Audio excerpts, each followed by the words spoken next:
അവിടെ പാർക്ക് ചെയ്തോളൂ. കഴിക്കാൻ ഇവിടെ എന്തൊക്കെയാ ഉണ്ടാവുക? ഇവിടെ chicken fried rice, milk shake, noodles ഒക്കെ ഉണ്ടാവുള്ളൂ. അതൊക്കെ ഓർഡർ ചെയ്യട്ടെ? ഞാൻ വെജിറ്റേറിയനാ. കിട്ടണത് എന്താന്ന് വെച്ചാൽ വിഴിക്കാൻ നോക്ക്. വെജിറ്റേറിയൻ. എന്റെ കാശില്ല കേട്ടോ. കാശില്ലാതെ വയറും വായിട്ട് ഇറങ്ങിയിരിക്കുക, കാലും ഫിറ്റ് ചെയ്ത്.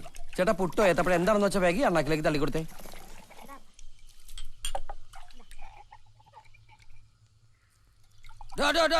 തന്റെ മോന്തക്ക് തീ പിടിച്ച ഒറ്റ ആന്തല കട മുഴുവൻ കത്തിപ്പോവും.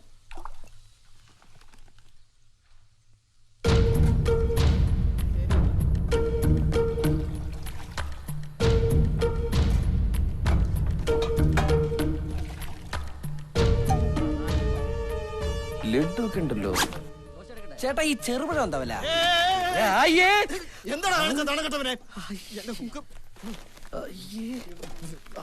ചേട്ടാ ഡെറ്റോൾ ഉണ്ടോ? ഇല്ല, ചമ്മന്തി ഉണ്ട്. ചമ്മന്തി വെച്ച് ആരെങ്കിലും കൈ ഒഴുകോളൂ. കുറച്ച് ചൂടുവെള്ളം തന്നെ. കണി കണ്ടതാവും.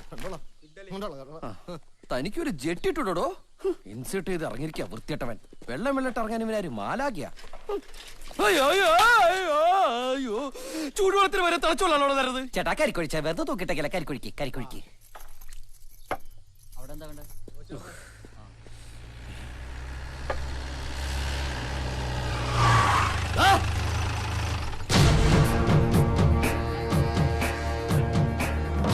നിന്റെ അടുത്ത് ഈ നാട്ടിൽ കാലുകുത്തരെന്ന് പറഞ്ഞിട്ടില്ലടാ പന്നി.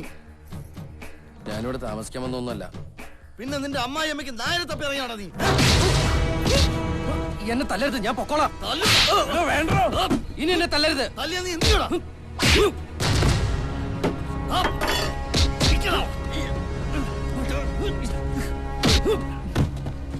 വെട്ടടാ അവനെ.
നിനക്ക് ഞാൻ വച്ചിട്ടുണ്ടോ? എല്ലാം നശിപ്പിച്ചിട്ട് പിന്നെയും കയറി വന്നിരിക്കുന്നവൻ. നിനക്ക് ഞാൻ വച്ചിട്ടുണ്ടോ?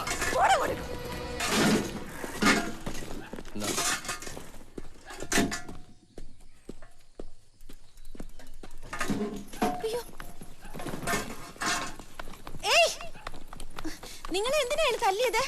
ഞാൻ തല്ലില്ലേ? അതെന്തിനാ ചോദിച്ചേ? വഴക്കുണ്ടാക്കിട്ടെ. എന്തിനാ വഴക്കുണ്ടാക്കിയത്? ദേഷ്യം ഉണ്ടായിട്ട്. എന്തിനാ ദേഷ്യം ഉണ്ടായത്? ഇഷ്ടമല്ലഞ്ഞിട്ട്. എന്തിനോ ഇഷ്ടമില്ലാതെ ദേഷ്യപ്പെട്ട് വഴക്കുണ്ടാക്കിയത്? ആരായാള്? എന്റെ ഏട്ടനാ. സ്വന്തം ഏട്ടനെ തല്ലിയേ? ആ, ഞങ്ങളുടെ കുടുംബത്തിൽ അങ്ങനെയാ. അച്ഛനെ തല്ലേ തുടങ്ങാറ്. ഇത്തവണ അച്ഛനെ കിട്ടില്ല, അതുകൊണ്ട് ഏട്ടനെ തല്ലി. ആ, എല്ലാ കിന്നേരം അറിയണോ അല്ലേ? ഗോപി,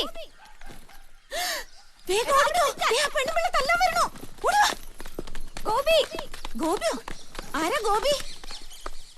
ഇയാടെ പേര് ഗോപിന്നാ?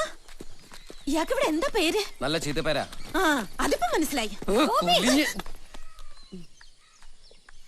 തല്ലരുന്ന് ഞാൻ പലവട്ടം പറഞ്ഞ കേട്ടില്ല. ഇവിടെ തങ്ങാൻ വന്നൊന്നുമല്ല. പോവാ ഞാൻ. പോവേ? വന്ന് പെട്ടുപോയതാ ഇവിടെ. അപ്പോ നീ ഇന്ദുവിന്റെ കല്യാണത്തിന് വന്നല്ലേ? ഇന്ദുവിന്റെ കല്യാണം? അതെ, ഏട്ടന്മാരൊക്കെ വന്നിട്ടുണ്ട്. അത് ശരി, നീ വന്നു കേട്ടപ്പോ ഞാൻ കരുതി ഒക്കെ അറിഞ്ഞിട്ട് വന്നതാവുന്ന്. ചെറിയേട്ടനെ കല്യാണത്തിന് മുമ്പ് ഒന്ന് കാണൂന്നുള്ള അവളുടെ പ്രാർത്ഥന ദൈവം കേട്ടു ഞാൻ കരുതിയെ. ദൈവം കേട്ടൊന്നുമല്ല. ഈ പിശാശ് തീവണ്ടിന്ന് ചാടി ഇറങ്ങിയപ്പോ ഇതിനെ പിടിച്ച് കയറ്റാൻ ഇറങ്ങിയത് ഞാൻ. ആരാ ഇത്? ആ, എനിക്കറിഞ്ഞൂടാ. നിവർത്തി ഉണ്ടായിരുന്നെങ്കിൽ ഈ മുടിഞ്ഞ നാട്ടിൽ ഇറങ്ങില്ലായിരുന്നു ഞാൻ. ഇവിടെ നിനക്ക് മുടിഞ്ഞ നാടായത് എപ്പോഴാടാ? മുടിപ്പിച്ച ഞങ്ങളാണോ? ഇവിടെ വരെ വന്നിട്ട് കല്യാണം കൂടാതെ പോവാണെങ്കിൽ നീ പൊയ്ക്കോ.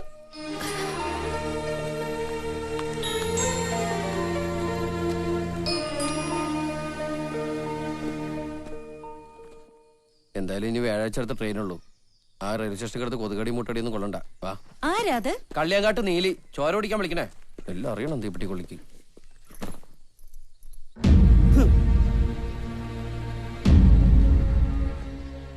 ചൂത് കളിച്ച് കുടുംബം കുളം തോട്ടിട്ട് ഇറങ്ങി പോയപ്പോ ഇവൻ പറഞ്ഞ വലിയ വർത്തമാനൊക്കെ എല്ലാവർക്കും ഓർമ്മയുണ്ട്. അതും എന്തൊക്കെ പറഞ്ഞിട്ടാ ഇവിടെ നിന്ന് ഇറങ്ങിപ്പോയത്? നശിപ്പിച്ചതെല്ലാം തിരിച്ചെടുക്കാനുള്ള കാശും കൊണ്ട് ഇവിടെ കാലുകുത്തുന്നു. മതി, ഒന്നുമില്ലേലും അവൻ വന്നുല്ലോ. ഈ തറവാട്ടിൽ അവസാനമായിട്ട് നടക്കാൻ പോണ ഒരു നല്ല കാര്യ. അതൊക്കെ ശരിയാ, പക്ഷെ ലക്ഷ്മിയുടെ വാക്ക് കേട്ടോണ്ടാ ഇന്ദുവിന്റെ കല്യാണം നിശ്ചയിക്കാൻ ഞങ്ങൾ ഇങ്ങോട്ട് വന്നത്. പൊന്നാരനിയൻ വന്നപ്പോ ഇനി നമ്മൾ തമ്മിൽ പറഞ്ഞുറപ്പിച്ച കാര്യങ്ങൾക്ക് വല്ല മാറ്റം ഉണ്ടെങ്കിലേ ഇപ്പോഴേ തുറന്നു പറയണം. പിന്നെ ഇവളുടെ കല്യാണം നടത്താനായിട്ട് ഞങ്ങളുടെ കാല് പിടിക്കാൻ വന്നേക്കരുത്. അവൻ ഒരു അഭിപ്രായവും പറയാനില്ല. നിങ്ങളോടൊക്കെ പറഞ്ഞ വാക്ക് മാറ്റാനും പോണില്ല. എല്ലാരും കൂടി ഈ കുട്ടിയെ സന്തോഷമായിട്ടൊന്ന് കെട്ടിച്ചയച്ചാ മതി. വിവരം ഉണ്ടോ നിങ്ങളുടെയൊക്കെ കാരണവന്മാർക്ക്? പണ്ട് ഈ തറവാട് പണിതപ്പോ ഒരു 3-4 തേക്ക് കൂടി കേട്ടിരുന്നെങ്കിൽ കാശ് ഇപ്പൊ എത്ര വാരായിരുന്നു? മരം വളരെ കുറവാ, കല്ലിനാണേ വിലയില്ല. എന്നാ താനൊരു ലോഡ് കല്ലെന്റെ വീട്ടിൽ ഇറക്കിത്താടോ. കാരണം അല്ല ഏട്ടാ, എത്ര നേരം ഇയാൾ അളക്കാൻ തുടങ്ങിയിട്ട് അവിടെ? താനിപ്പോ ഉള്ളതിന്റെ വില പറഞ്ഞാ മതി. അകത്തളത്തിലെ തൂണൊക്കെ ഈട്ടിക്കൊണ്ട് തന്നെയാ.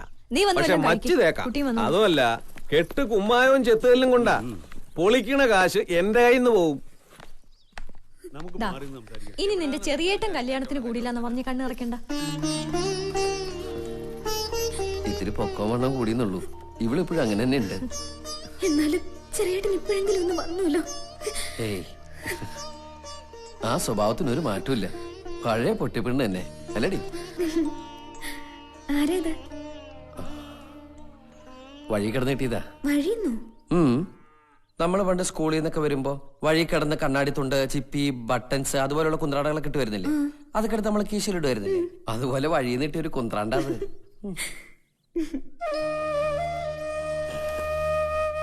തറവാട് പൊളിച്ചു വിട്ടിട്ട് വേണോ ഈ കല്യാണം നടത്താൻ?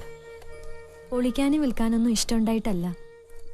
അച്ഛന് ഇന്നോ നാളെന്ന് പറഞ്ഞ് കിടപ്പായിട്ട് മാസം 6 ആയി. രാഘവേട്ടനെ കുട്ടികളെ വിട്ട് ഞാൻ എത്ര നാളാച്ച എവിടെ നിന്ന് നിൽക്കുക? ഇന്ദുവിന് ഒറ്റയ്ക്ക് അച്ഛനെ നോക്കാനാവോ? അച്ഛന്റെ കാലം കഴിഞ്ഞാൽ പിന്നെ ഇവക്ക് ആരാ ഉണ്ടാവുക? തിരിഞ്ഞു നോക്കില്ല എന്റെ ഏട്ടന്മാര്. എന്റെ ഇന്ദുവിന്റെ പേരിലാ തറവാട്. അത് എഴുതി കൊടുക്കാന്ന് പറഞ്ഞിട്ടാ അവരിങ്ങനെ ഒരു ആലോചന കൊണ്ടുവന്നതും സകല ചെലവുകൾ വഹിച്ചോളാന്ന് പറഞ്ഞതും. അല്ലെങ്കിൽ തന്നെ ഇത്രയും വലിയൊരു പുര അടിക്കാനും തെളിക്കാനൊക്കെ ഉള്ള വക ആർക്കാ ഉള്ളത്? അതുകൊണ്ടാ അറയും പുരയൊക്കെ പൂട്ടി അച്ഛൻ ഈ ചാവടിയിലേക്ക് താമസാക്കിയത്. അവരത് പൊളിക്കേ വിക്കേ എന്താ ചായിക്കോട്ടെ. ഈ പെണ്ണൊന്ന് രക്ഷപ്പെട്ടാ മതിയെന്നേ ഉള്ളൂ എനിക്ക്. നിനക്ക് അച്ഛനെ കാണണ്ടേ? വേണ്ട, അച്ഛൻ അറിയണ്ട ഞാൻ വന്നത്. ഞാനുണ്ടാക്കി വെച്ച കടവും ബാധ്യതയൊക്കെ തീർത്തിട്ടേ അച്ഛന്റെ മുമ്പിൽ വരുള്ളൂ എന്ന് പറഞ്ഞ് ഞാൻ ഇറങ്ങിപ്പോയതാ. ആ വാക്ക് തെറ്റിക്കണ്ട. എനിക്കൊരല്പ സമയം കൂടി വേണം. ആ വാക്ക് ഞാൻ തെറ്റിക്കില്ല.